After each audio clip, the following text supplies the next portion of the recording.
Hi mga Inday! Pumasok na ang aking amo, kaya ako'y dadayo ng kape. Kasama na ang chismisan din syempre. Madami naman akong dalang tinapay diyan. Gawa na may kasabihan, ika ngay love your neighbor, di ba ga? Di nga! Ang ating kapitbahay ay may pinagdadaanan. Kaya marapat lang na ating damayan. Sabi ko nga diyan, ikaw bagay na papaano? Ayan sabi sa akin, wala naman. Sabi ko, hindi naman pwedeng wala. At wala na ikinakita ko umiiyak ng isang gabay. Maaari bagang wala. Ayan sabi sa akin, ay siya daw ay naggayat ng sibuyas. Kaya siya napalwa. Ay sabi ko nga, lahat naman tayo may kanya-kanyang problema. Kanya-kanya lang iyan ang pagdadala. Ay wag mong kadibdibin at ikaw na may likod pa.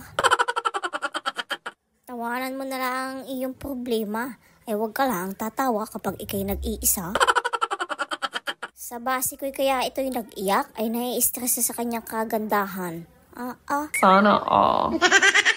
Ay inaya ko na lang sa ilog at kakoy kami maglilinis ng sasakyan ni amo. Sabi ko, tayo na lang sa ilog at tayo maglilinis ng sasakyan. Ako'y samahan mo. Tayo maghahanda ng pagkain, magpapalit. O kaya, tayo na. Ready na ang mga bagay-bagay. O di ba ga, maglilinis na tayo. Ay ating ilalagay diyan sa likod ang ating mga gamit. At para tayo doon na ding mag-aalmusal, kahit nakapagkape na, ay di kakain ulit. Ating lilinisin ito at nang tayo makabale. Galing mo!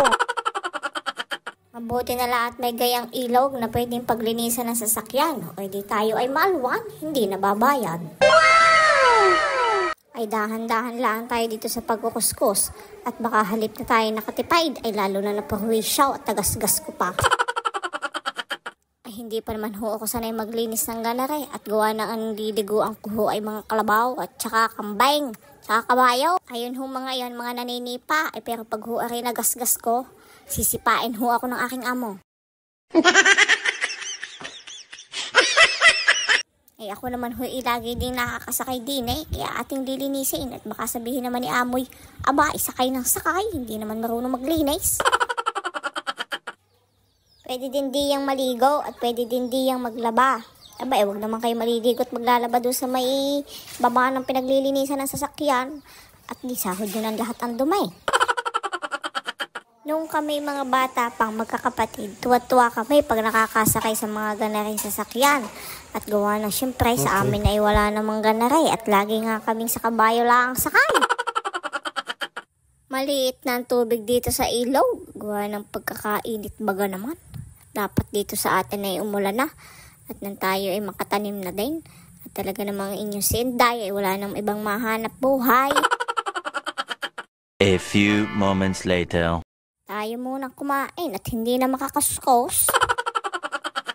Dali-daling kain daang yan at tayo hindi patapos. Atin ang tatapusin ito at nang tayo makauwi na. Huwag niyong kalilimutang i-like, i-follow at i-share ang ating mga video dito lang sa Bunsong Inday. Salamat!